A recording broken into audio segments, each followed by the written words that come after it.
Istri ana sering meninggalkan sholat ketika ana pergi keluar, dan sudah sering ana nasihati untuk jangan meninggalkan sholat. Bagaimana hukum istri seperti ini, dan apakah ana akan tetap menanggung dosanya? Jamaah rahmatullah,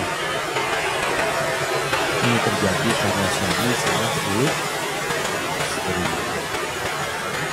Dia berarti kita sudah sampaikan batas minimal, standar minimal agama seseorang itu melaksanakan yang wajib, meninggalkan yang haram. Ini istrimu di bawah standar. Sholat aja pasti kurang-kurang. Kenapa kau menikahi? Maka nasihat anda buat antum untuk tobat sama Allah. Seorang suami bertobat, beristighfar, karena dia tidak taat dengan anjuran Rasulullah SAW untuk memilih wanita yang beragama baik. Kau memilih wanita mungkin yang cantik, mungkin wanita yang kaya, sehingga sekarang seperti ini. Kalau dulu engkau berharap istri bisa diperbaiki, insya Allah bisa diperbaiki. Tapi engkau harus berada di samping dia. Kalau engkau meninggalkan dia, itu risiko. Karena istrimu belum baik. Seharusnya engkau tidak tinggalkan dia sampai dia benar baik, engkau baru boleh keluar kota.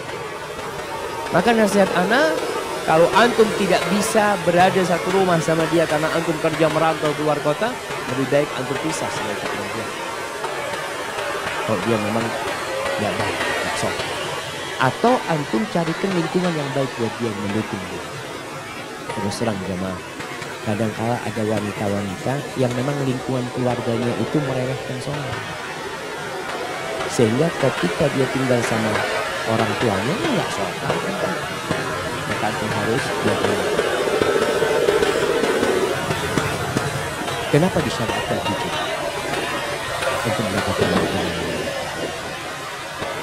Yang membunuh 100 orang, apa kata orang ahli? Ketika ditanya apakah aku masih bisa bertobat, momen lagi yahulu bainaka wa bainat taubat. Apa yang menghalangi dari tobat? Cuma masalahnya satu, kampungmu itu kampung buruk, kampung jahat. Kamu kalau mau berubah, mau bertobat harus hijrah dari kampung itu. Ini pun yang dilakukan suami. Ketika ingin istrinya jadi baik dan engkau masih ingin bersama dengan dia, engkau harus perbaiki dia dengan cara hijrah, dibawa ke istri. Sehingga engkau bisa terus membiasakan dia untuk sholat. Kenapa sholat itu disuruh sejak umur 7 tahun? Karena butuh pembiasaan. Mungkin istrimu sama orang tuanya bisa sholat, maka berat buat engkau.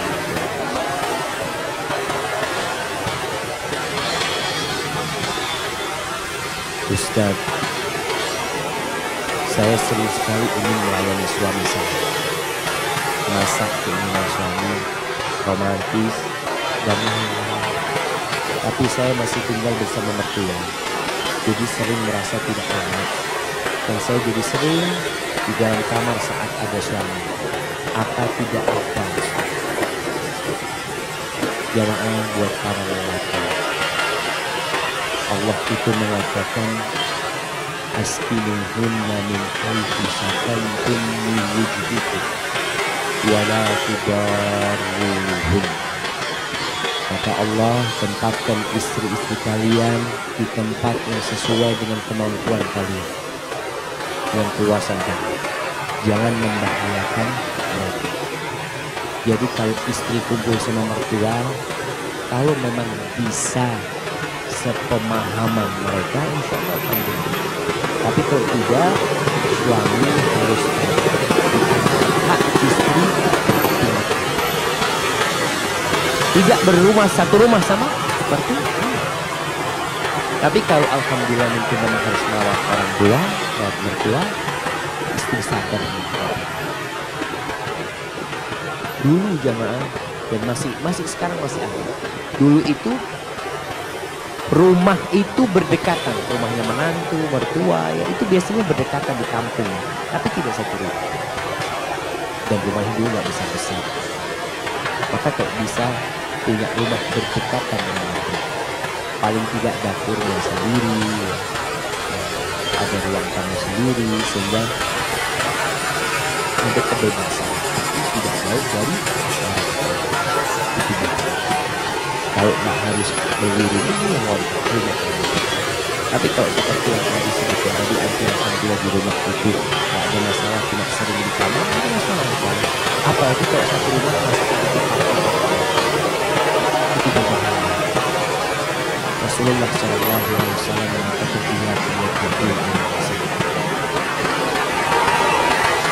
kalian jangan masuk ke tempatnya perempuan. Karena perempuan itu nanti di rumah inginnya dia buka jilbab gara-gara ada iparnya sepanjang hari pakai jilbab. Kalau dia pakai cadar sepanjang hari. Tapi kalau dia punya rumah sendiri, bebas dia dan bebas melayani suami. Allah.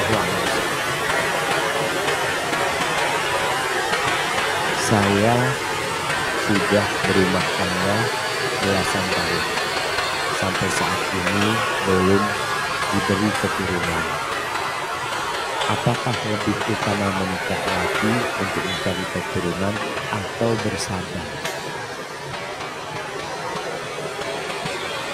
Nah, di antara tujuan pernikahan adalah memiliki keturunan. Tapi bukan berarti kalau antum nggak punya keturunan, antum harus menikah. Nabi Zakaria itu bersama istri sampai umur hampir 100 tahun. Namun keduanya tidak pernah putus asa bergantung kepada Allah. Allah abadikan cerita Nabi Zakaria itu di surat Maryam. Bagaimana Nabi Zakaria mengatakan iznada rabbahu nidaan khafiyya qala rabbi inni wahanal 'azmu minni washta'ala ar-ra'su syaiba. Ya Allah, tulang-tulangku sudah lemah, rambutku sudah menyala dengan uban, tapi aku walam akun bidu'aika rabbi syaqiyya, tapi aku tidak pernah sengsara dengan memohon kepadamu. Jadi antum silahkan berdoa.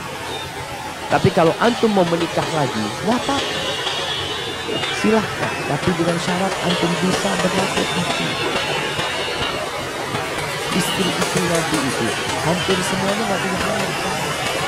Aisyah nggak punya anak, Zainab nggak punya anak, Sofia nggak punya anak, Ummu Hafsah nggak punya anak, Subhanallah nggak punya anak mereka. Dan mereka bersabar menghadapi hal itu.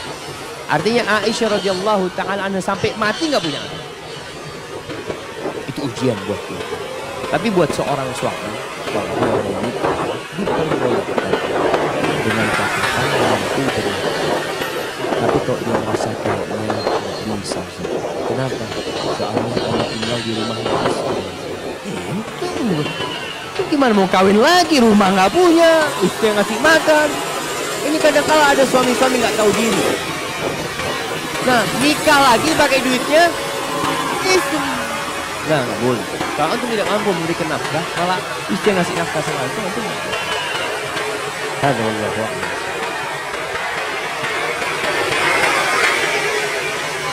Sedikit cerita bahwa saya sebagai seorang istri belum pernah meminta benda-benda mahal.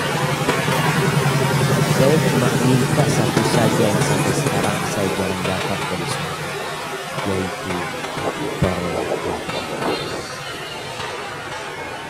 Dengarkan nih antum. Jujur saya ingin seperti tema pengajian hari ini. Namun apa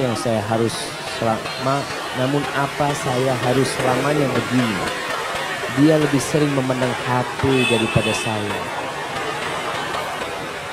Bahkan untuk menggandeng tangan saya pun seperti sulit sekali untuknya. Mohon solusinya Ustaz. Allahu Akbar. Jamaah, anak pernah berjumpa dengan dua istri jenderal ketika haji. Dia panggil anak, waktu mahasiswa, Syafiq, sini. Tolong suami-suami kita kasih nasihat. Kalau bicara harta, jangan ditanya. Mereka cukupin kita semua. Tapi sampaikan, kita itu butuh berpikir. Rasulullah Sallallahu Alaihi Wasallam begitu perhatian sama istrinya. Kalau masuk rumah dia bantuin istrinya Sallallahu Alaihi Wasallam. Sebagian suami masuk rumah langsung tidur, ngorok kadang-kala. Rasul SAW dia ngobrol sama istrinya, diperhatikan istrinya. Istrinya bercerita, pernah Aisyah itu cerita panjang ini, hadis Ummu Zara. Nabi SAW dengerin sampai selesai. Ini perhatian. Kadang-kadang suami sudah tahu dengan ceritanya. Oh iya sudah tahu. Itu kejadian lama sebenarnya itu. Antum seharusnya jadi pendengar yang baik. Dengarkan, Rasulullah Sallallahu Alaihi Wasallam dapat wahyu dari langit. Dia dengerin cerita istrinya Sallallahu Alaihi Wasallam sebagai bentuk perhatian. Beliau memberikan hadiah kepada istrinya. Beliau subhanallah mandi bersama istrinya. Biasanya pengantin baru mandi bareng. Allah. Dapat 2 tahun gantian. Nah, siapa dulu yang mandi? Pingsut yang ada dimaksud. Pingsut dia mau mandi. Mandi bareng. Subhanallah. Ini sebagai bentuk perhatian. Sallallahu ala nabi. Makan bersama. Makan satu piring bersama. Maka nasihat anak buat perempuan ini, coba piring di rumah disedekahkan. Bikin 1 piring. Tinggal 1 piring. Jadi kok makan sama suami, panggang piring ini tinggal 1. Boleh makan berdua sama. Dulu waktu malam pernikahan, Masya Allah, saling suap. Ya. Sekarang mejanya besar, jauh-jauhan. Istri di sini, suami di sana. Ganti, dirubah. Artinya suasana di rumah nanti bisa ciptakan yang seperti itu. Sekarang cerita Aisyah radhiyallahu ta'ala anha. Bagaimana ketika Nabi SAW tiduran di pangkuan Aisyah sambil baca Al-Quranul Karim. Bagaimana pernah Aisyah ini mau nonton atraksi panah tombak gitu kan, orang-orang Habasyah. Itu ditanya sama Rasulullah, Aisyah engkau mau nonton? Iya Rasulullah. Jadi kamar ini kan pertunjukannya di dalam masjid. Jadi Aisyah nonton dari dalam rumah. Itu kata Aisyah radhiyallahu anha, aku letakkan pipiku di pipi Nabi SAW. Jadi Aisyah nonton dari balik pundak Nabi SAW. Aku letakkan pipiku di pipi Nabi SAW. Setelah berapa lama Nabi bertanya, Afaragti, engkau sudah cukup? Udah selesai? Kata dia, belum udah selesai. Padahal aku nggak kepingin nonton itu. Aku hanya ingin nempel pipiku sama Nabi SAW. Supaya orang-orang tahu itu. Gimana dekatnya aku sama Nabi SAW. Dia ingin cinta. Rasulullah SAW ketika ditanya, siapa orang yang paling kau cintai? Aisyah. Jangan mau. Karena kala di status mengatakan cinta kepada istriku, aduh malu. Ucapkan itu. Rasulullah SAW mengatakan kepada para sahabatnya, itu bukan hal yang tabu cinta kepada istri, karena cinta yang halal. Maka sekarang anti berusaha untuk bagaimana menciptakan suasana di rumah. Ketika suami umpamanya tidur dengan HP-nya, pegang HP, nanti di sebelahnya sambil ambil minyak zaitun tutup. Berusaha untuk memberikan perhatian. Tapi kalau suatu saat atau sampai akhirnya suami tidak memberikan perhatian kepada anti minta perhatian sama Allah. Dan laksanakan pekerjaan anti, tugas anti dengan baik, niscaya Allah akan memberkati. Alhamdulillah.